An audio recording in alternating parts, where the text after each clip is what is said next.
Hello friends, आप सभी लोगों का स्वागत है आपके अपने परिवार यूट्यूब चैनल फ्रेशर क्लासेस में। तो फ्रेंड्स, ये आज का वीडियो सेशन जो है साइंस का मॉक टेस्ट नंबर 2 पर आधारित रहेगा। तो आइए पहला क्वेश्चन स्टार्ट करते हैं। जिस तारामंडल के तारे ध्रुव तारे की ओर संकेत करते हैं वह है। जिस तारामंडल के तारे ध्रुव तारे की ओर संकेत करते हैं उसे कौन कहते हैं? उसे कौन सा तारामंडल कहते हैं? उसे सप्तऋषि कहते हैं। क्या कहते हैं? सप्तऋषि। आपका ऑप्शन ए राइट हो जाएगा। भारी जल वह जल होता है। भारी जल कौन सा होता है? जिसमें हाइड्रोजन का स्थान उसका आइसोटोप ले लेता है। ऑप्शन सी आपका राइट आंसर हो जाएगा। ठीक है ना।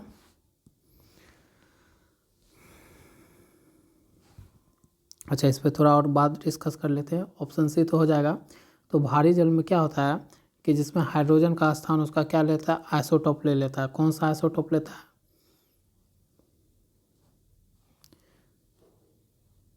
तो लिखते हैं यहाँ पर भारी जल। भारी जल एक तरह का क्या है? हाइड्रोजन के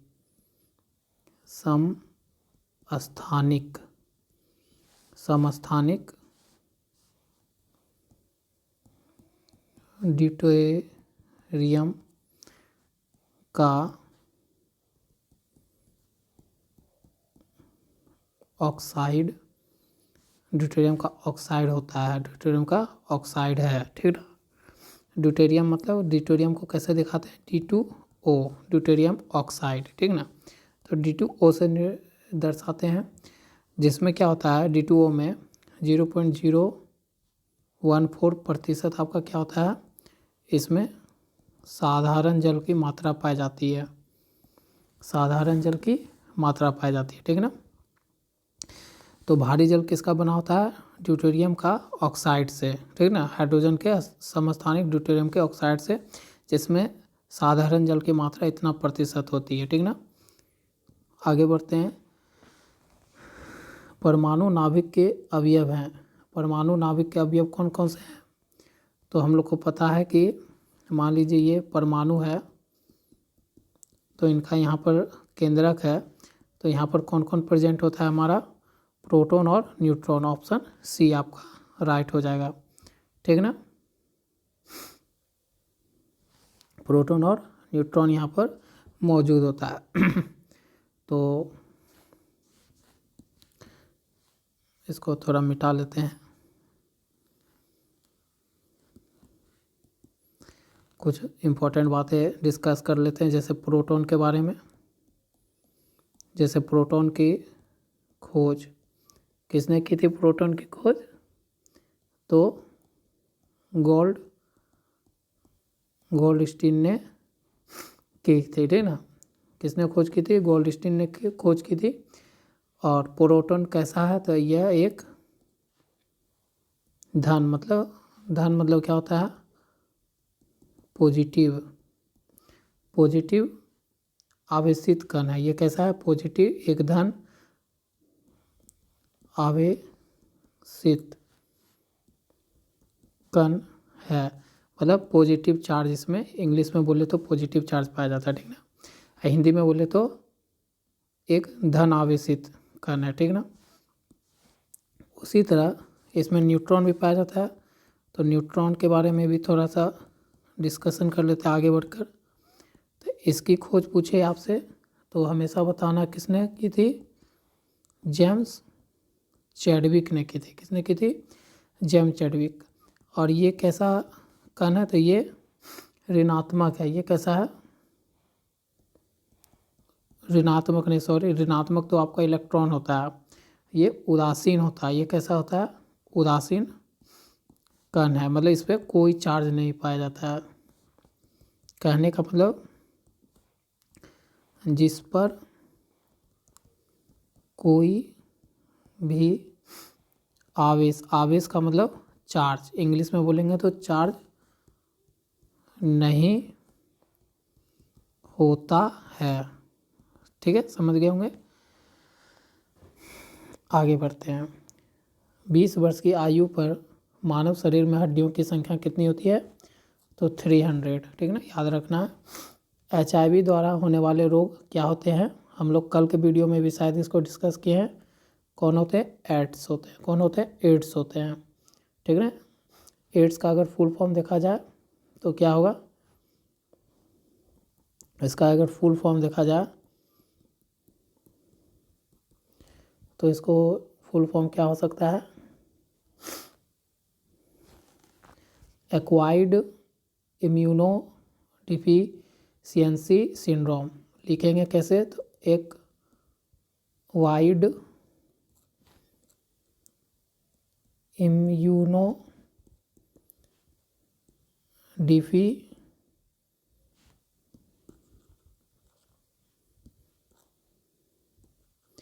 डेफिशिएंसी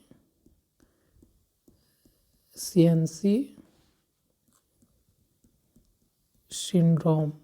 ठीक ना, इस तरह से इसको लिखेंगे। तो HIV जो होता है रोग, ये कैसा रोग होता है? यह एक प्राण घातक रोग है। इससे क्या होता है? जान चली जाती है। ये एक प्राणघातक रोग है। तो प्राणघातक रोग ये क्यों बन जाता है? क्योंकि इसमें रोगी की प्रतिरोधी जो है क्षमता, प्रतिरोधी क्षमता समाप्त हो जाती है। प्रतिरोधी क्षमता मतलब क्या समझते हैं? बीमारी से लड़ने वाली जो क्षमता होती है वो क्या होता है? समाप्त हो जाता है। ठीक है ना। जिससे क्या होता है कि शरीर जो है बहुत रोगों का मतलब रोगों के चपेट में आ जाता है। ठीक ना, इसलिए ठीक नहीं हो पाता है। तो ये एक जानलेवा प्राणघातक बीमारी है एड्स। ठीक है, और ये किसके कारण होती है?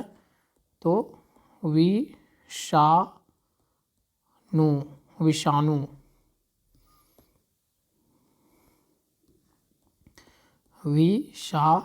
के कारण होती है। ठीक ना, चलते हैं आगे।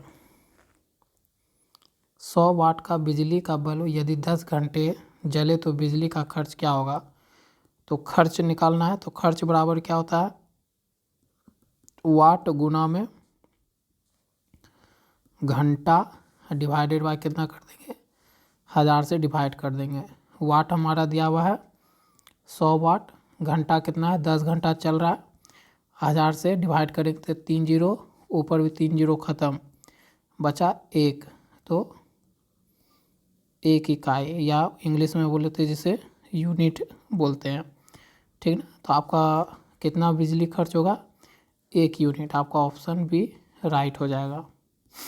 आगे बढ़ते हैं। पानी का घनत्व अधिकतम होता है। पानी का घनत्व किस डिग्री पर अधिकतम होता है? तो ऑप्शन याद रखिएगा, 4 डिग्री सेल्सियस पर अधिक होता है। ठीक ना, घनत्व। ठीक है, अच्छा 0 डिग्री सेल्सियस पे क्या होता है? 0 डिग्री सेल्सियस पे पानी जमता है। और 100 डिग्री सेल्सियस पे क्या होता है? पानी उबलने लगता है। ठीक है, आगे बढ़ते हैं। भूप्रपट्टी में सर्वाधिक पाए जाने वाला तत्व है। भूप्रपट्टी में सर्वाधिक पाए जाने वाला तत्व कौन सा है? ऑक्सीजन। प्लास्टर ऑफ पेरिस का सूत्र है कौन सा है? Option D. याद रखेंगे, CaSO4 हाफ H2O, ये आपका प्लास्टर ऑफ पेरिस का फॉर्मूला है। निम्नलिखित में से कौन सा अम्ल सिरके में उपस्थित है? तो कल भी इसका हम एक चार्ट आपको बना दिए थे। सिरके में कौन सा पाया जाता है? एसिटिक अम्ल जो है पाया जाता है सिरके में। ठीक ना। अच्छा, तो इसका उपयोग क्या है? एसिटिक अम्ल सिरके में पाया जाता है। इसका उपयोग कहाँ पर करते हैं? तो इसको उपयोग करते हैं अचार बनाने में रक्षक के रूप में इसका उपयोग होता है। अचार बनाते हो ना, तो उसको बहुत साल तक हम लोग चलाना चाहते हैं तो उसके रक्षक के रूप में एसिटिक अम्ल का प्रयोग करते हैं, ठीक ना, अचार में। आगे बढ़ते हैं। ध्वनि का वायु में वेग अनुमानित है, सबको याद है 330 मीटर पर सेकेंड है, ठीक ना। अब वहीं पर पूछ दे, जल में पूछ दे, जल में ध्वनि का वेग क्या होता है? तो क्या बताइएगा? जल में पूछ देगा तो 1493 मीटर पर सेकेंड याद रखना है। अगर आपको पूछ दे किसी ठोस पदार्थ में, जैसे लोहे में, ध्वनि का वेग कितना होता है? 5130 मीटर पर सेकेंड होता है, ठीक है। ये तीनों याद रखेंगे और एक सीरीज याद रखेंगे। सबसे ज़्यादा जो ध्वनि का वेग होता है, ध्वनि का सबसे ज़्यादा वेग जो होता है, सबसे ज़्यादा होता है ठोस में, उसके बाद द्रव में, उसके बाद गैस में। ये सीरीज याद रखना, ठीक ना।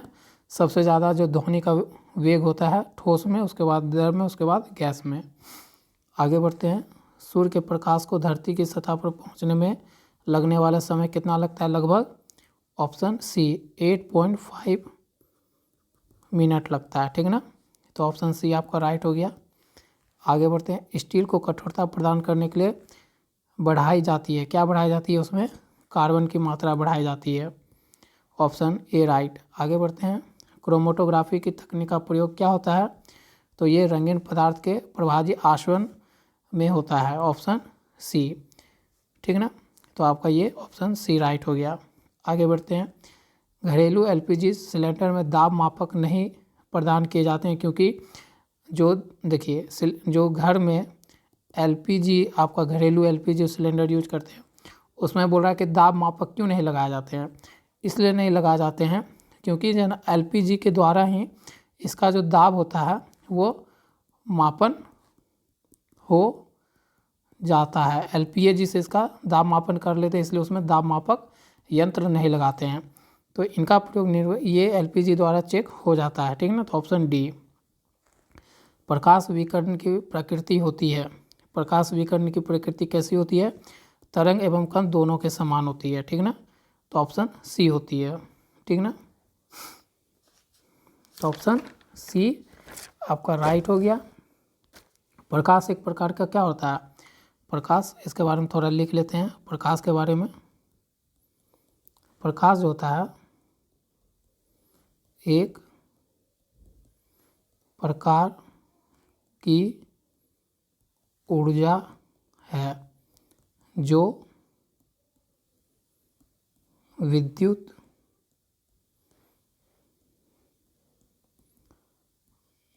चुंबकीय तरंगों के रूप में संचित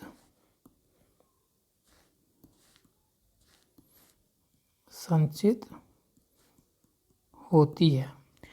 क्या होता है? प्रकाश जो है एक प्रकार की ऊर्जा होती है ये, ठीक ना, जो विद्युत, इलेक्ट्रिक और मैग्नेटिक वेव के रूप में यह क्या रहता है? स्टोर रहता है, ठीक ना, संचित रहती है। तो ये थोड़ा सा डिस्कशन हो गया। आगे बढ़ते ऑप्शन सी राइट हो गया। शुष्क बर्फ क्या है? तो कार्बन डाइऑक्साइड। तो ठोस कार्बन डाइऑक्साइड होता है, ऑप्शन बी। आयतन के अनुसार वायु में नाइट्रोजन का प्रतिशत कितना है? तो 78 है, ठीक ना, ऑप्शन ए। घरेलू विद्युत परिपथ में उदासीन तार का रंग कैसा होता है? बताइए, कैसा होता है उदासीन तार का? काला होता है, ठीक ना। निम्नलिखित में कौन प्रोपेनाइक अम्ल का सूत्र है? तो कौन सा है? तो ऑप्शन बी, ये जो है सूत्र, ये आपका प्रोपेनाइक अम्ल का सूत्र है, ठीक ना। और ये किसका है, ऑप्शन ए ये, तो आपका राइट आंसर तो ऐसे बी हो गया, लेकिन और जान लेते हैं कि ए वाला जो इसको कहते हैं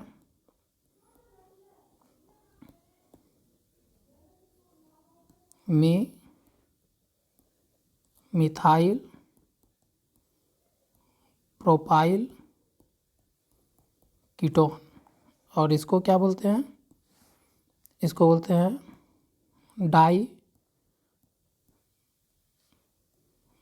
डाईमिथाइल